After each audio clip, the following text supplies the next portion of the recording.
نحمده ونصلي ونسلم على سيدنا ومولانا محمد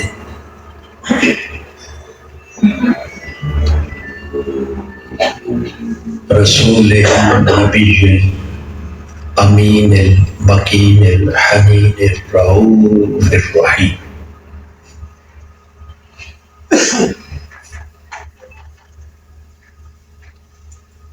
اما بعد فاعوذ باللہ من الشیطان الرجیم. بسم اللہ الرحمن الرحیم. قال اللہ تعالی فی القرآن المجید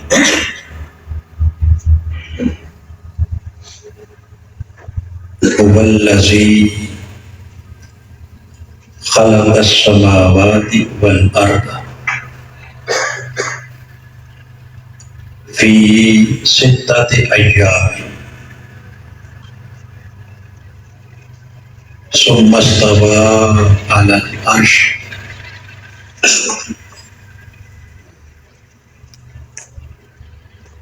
یعلم ما یلج فی الارض وما یخرج منها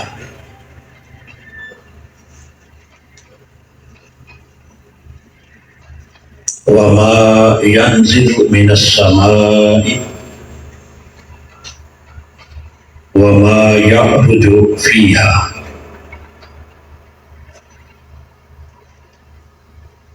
هو معكم أينما كنتم والله بما تعملون بصير.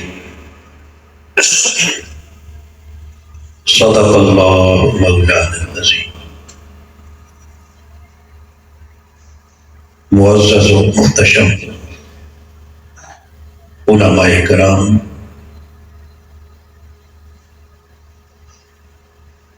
قائدین و کارکنان تحریک منہاج القرآن، معزز مہمانان گرامی قدر اور جملہ خواتین و حضرات اور حاضرین و سامعین، اللہ رب العزت کا بے حد شکر ہے جس کی توفیق خاص سے آج ہم تحریک منہاج القرآن کے زیر اہتمام سلسلہ وار ماہانہ درس عرفان القرآن کی اس بڑی ہی مقدس، مبارک اور پاکیزہ مجلس میں حاضر ہیں. آج کے درس کے لیے حسب سابق میں نے سورہ الحدید کی آیت نمبر 4 جو بھی آپ کے سامنے تلاوت کی ہے، جس میں خالق کائنات نے اپنی شان الوہیت اور اپنی شان ربوبیت کا تعارف کرواتے ہوئے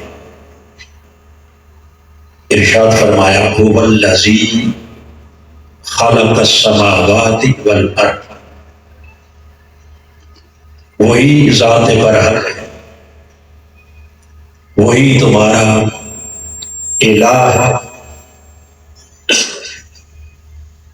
وہی تمہارا معبود ہے، وہی مسجود ہے اور وہی تمہارا رب ہے. کون؟ الذی خلق السماوات والارض، جس نے زمین و آسمان کو پیدا فرمایا، فی ستۃ ایام، 6 مختلف ادوار میں، ثم استوى علی العرش، اور پھر وہ اپنی شان کے لائق عرش معلیٰ پر جلوہ گر ہوئے. آگے فرمایا یعلم ما یلج فی الارض وما یخرج منہا، اس رب کی شان یہ ہے کہ وہ سب کچھ جانتا ہے، جو کچھ اس زمین میں داخل ہوتا ہے، وما یخرج منہا، اور جو کچھ اس زمین سے خارج ہوتا ہے، وما ینزل من السماء، جو کچھ آسمان سے نیچے اترتا ہے، وما یعرج فیہا، اور جو کچھ نیچے سے اوپر آسمان کی طرف جاتا ہے، هو معکم اینما کنتم، رب کائنات نے فرمایا وہ ہر گھڑی ہر لمحہ تمہارے ساتھ ہے، اینما کنتم، تم جہاں کہیں بھی رہو، واللہ بما تعملون بصیر، اور اللہ رب العزت تمہارے تمام اعمال کو اچھی طرح دیکھنے والے ہیں۔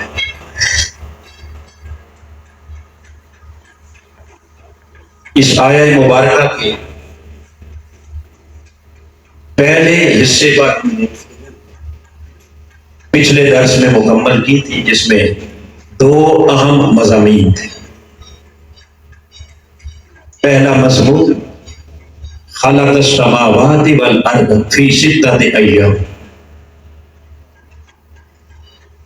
زمین و آسمان کی تخلیق اور 6 ایام سے مراد کیا ہے، نمبر 1۔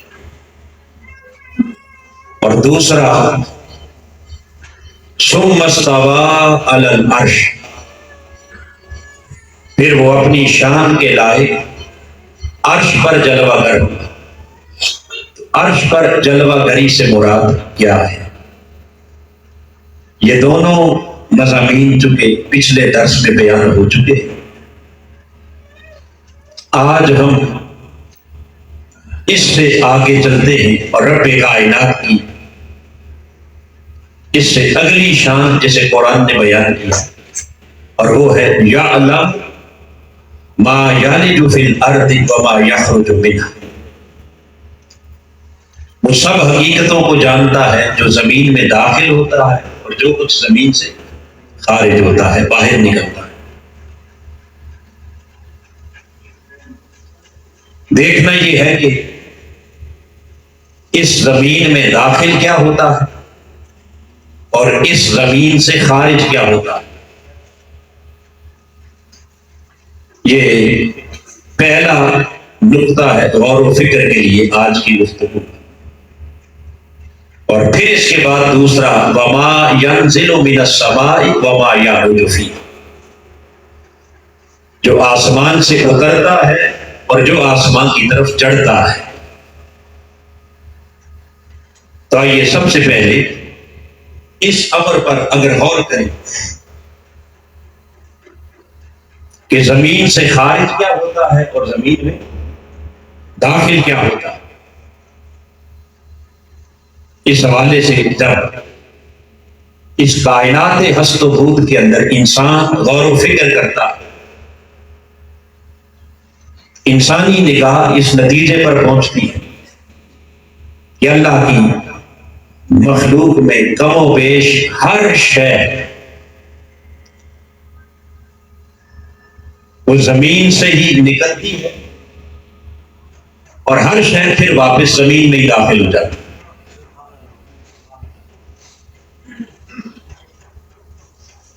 یعنی آپ اگر تمام اشیاء پر کھانے پینے کی استعمال کی، ان تمام اشیاء پر اگر غور کریں تو ہر شے کی ابتدا بھی زمین ہے اور ہر شے کی انتہا بھی یہی زمین ہے۔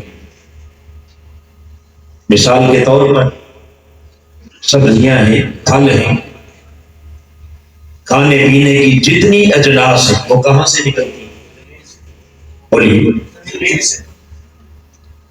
اور بالآخر پھر واپس جاتی کہاں ہے؟ یعنی ایٹ دا اینڈ کل سڑ کر بھی زمین میں چلی جاتی ہے۔ اور جن چیزوں کو انسان کھا پی کے استعمال میں نہیں آتا تو بالآخر پھر انسانی وجود سے گزرنے کے بعد فضلہ کی صورت میں واپس کہاں چلی جائے؟ تو ہر شے کی ابتدا بھی وہیں سے ہوئی اور انتہا بھی وہیں پہ جا کے ہو. اب یہ تو روزمرہ کھانے پینے کی اشیاء ہے. دیگر انسانی استعمال کی جو اشیاء ہیں جس میں نباتات کے علاوہ جمادات ہیں اور ان جمادات کے اندر اگر ہم غور و فکر کریں مختلف قسم کی دھاتیں، مثلا لوہا ہے تو وہ بھی زمین سے نکلتا ہے، سونا ہے وہ بھی زمین سے نکلتا ہے، چاندی ہے، تانبا ہے، یہ تمام چیزیں ان کی اصل کیا ہے؟ زمین. اور یہ سب چیزیں بھی بالآخر ایکسپائر ہونے کے بعد، گل سڑ کے ختم ہونے کے بعد کہاں جاتی ہیں؟ ہر شے زمین سے نکلی اور ہر شے واپس زمین میں داخل ہو. یعنی ہر شے کی ابتدا بھی یہی مٹی ہے اور ہر شے کی انتہا بھی یہی مٹی. اب حاضرین محترم، یہ تو اختصاراً میں نے چند چیزوں کا ذکر کیا جو اللہ رب العزت نے انسانی استعمال کے لیے پیدا کیا، اپنی مخلوق کی خدمت کے لیے، کھانے پینے کی اشیاء ہو یا استعمال کی، یہ سارا کچھ اللہ نے کس کے لیے بنایا؟ بولیے، انسانی خدمت کے لیے، انسانی استعمال کے لیے. مگر جس انسان کے لیے سب کچھ بنا وہ سب کچھ نکلا بھی زمین سے اور داخل بھی زمین میں ہو گیا.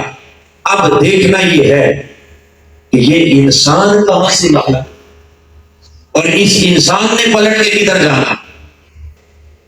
تو اگر اپنی تخلیق پر انسان غور کرے تو اس انسان کا بھی مادہ تخلیق اللہ نے یہی مٹی رکھی. انی خالق بشرا من صلصال من حمأ مسنون. رب کائنات نے پہلے انسان حضرت آدم علیہ السلام جب انہیں تخلیق کرنا چاہا تو کیا فرمایا؟ خالق بشرا من صلصال، کھنکھناتی ہوئی بجتی ہوئی مٹی سے، من حمأ مسنون، لیس دار بودار گارے سے پیدا کیا. کسے؟ انسان. گویا انسان کی ابتدا اور انسان کا مادہ تخلیق بھی کیا ہے؟ یہی مٹی. اس مٹی سے پیدا ہونے والا اور اس مٹی سے بنایا جانے والا انسان، بالآخر اس انسان کا بھی اینڈ کیا ہے؟ بولیے. خالق کائنات نے فرمایا منہا خلقناکم. اب وہ تو آدم علیہ السلام کی بات تھی، انی خالق بشر. مگر تمام کائنات انسانی کے لیے رب کائنات نے فرمایا منہا خلقناکم، ہم نے تمہیں اسی مٹی سے پیدا کیا، وفیہا نعیدکم، اور پھر واپس تمہیں اسی مٹی میں لوٹائیں. وہ یا رب کائنات اپنے بندوں سے مخاطب ہے کہ میرے بندو، تمہاری ابتدا بھی یہی مٹی ہے اور تمہاری انتہا بھی، تمہیں بنایا بھی اسی سے اور تمہیں لٹائیں گے بھی واپس اسی مٹی کے اندر. اور اگلی بات قرآن نے کہی کہ باقی ہر شے بھی مٹی سے نکلی اور مٹی میں چلی گئی، مگر ہر شے مٹی میں جانے کے بعد وہ ہمیشہ کے لیے نیست و نابود ہو، اس کا نام و نشان مٹ گیا، اس کو ہم نے فنا کر دیا، اس مٹی کے ساتھ مٹی کر دیا. مگر اے انسان، تجھے اس مٹی سے نکالا، وفیہا نعیدکم، اور اسی مٹی میں تجھے واپس لوٹائیں گے. مگر یاد رکھنا کہ باقی اشیاء کی طرح اس مٹی میں جا کر تجھے ہمیشہ کے لیے خاک نہیں کر دیں گے، تجھے نیست و نابود نہیں کر دیں گے، تیرے وجود کو فنا نہیں کر دیں گے، بلکہ وَمِنْهَا نُخْرِجُكُمْ، اس مٹی میں لٹا کر تجھے ایک مقررہ وقت کے لیے ہم بطور امانت رکھیں گے، اور پھر اس امانت کو منہا نخرجکم، اس مٹی سے دوبارہ نکالیں گے تارۃ اخری، اور اس مٹی سے نکال کر تجھے پھر ایک دن اپنے رب کے حضور پیش کریں.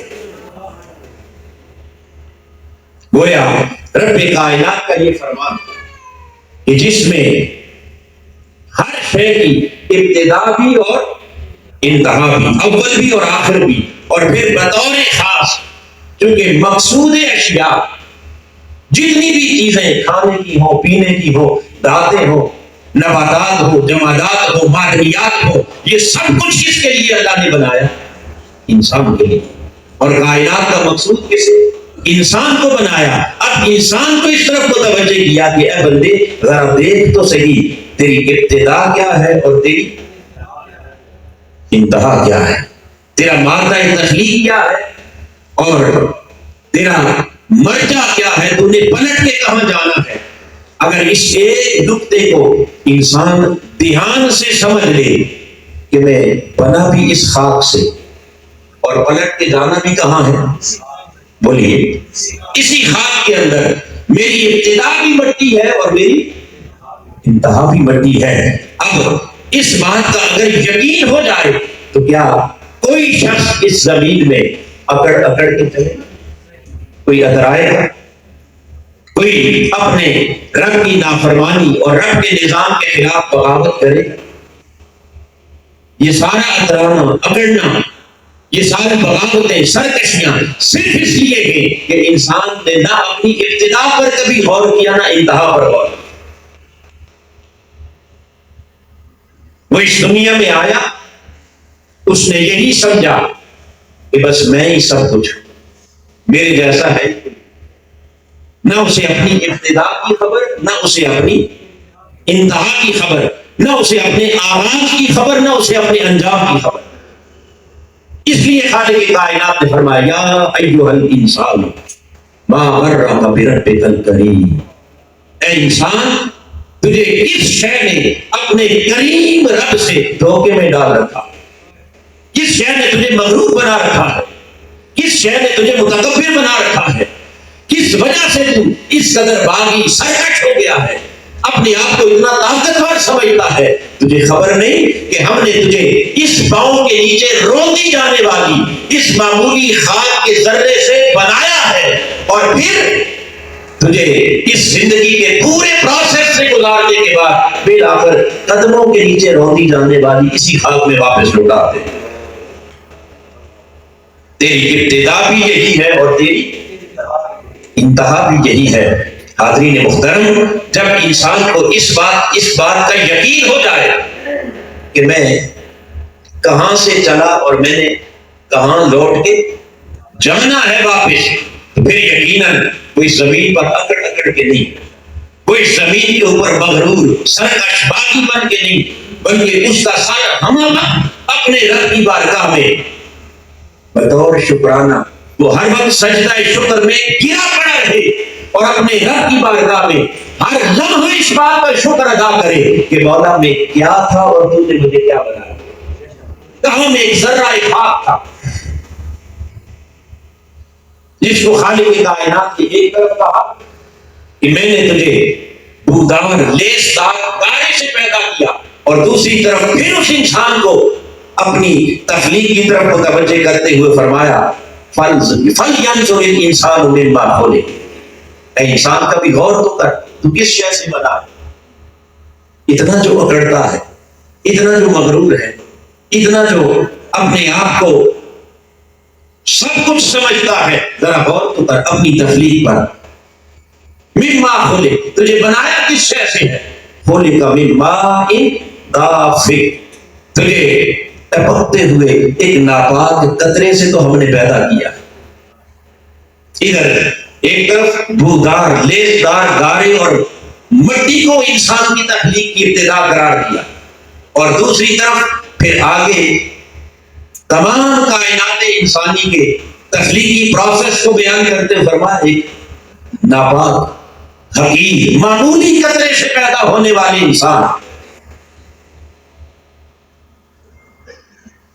یہاں سے تیری ابتدا ہے اور اس مٹی میں تیری انتہا ہے۔ لہذا انسان کو اس طرف متوجہ کیوں کیا جا رہا ہے؟ تاکہ وہ زندگی بھر اپنے مالک کے حضور جھکا رہے اور اس پر شکر ادا کرتا رہے کہ مولا میں تو ایک ذرہ حقیر تھا، کہاں سے تو نے اٹھا کر کہاں پہنچایا، احسن تقویم کس نے بنایا؟ اشرف المخلوقات کس نے بنایا؟ ارے فرشتوں سے اعلیٰ مقام کس نے عطا کیا؟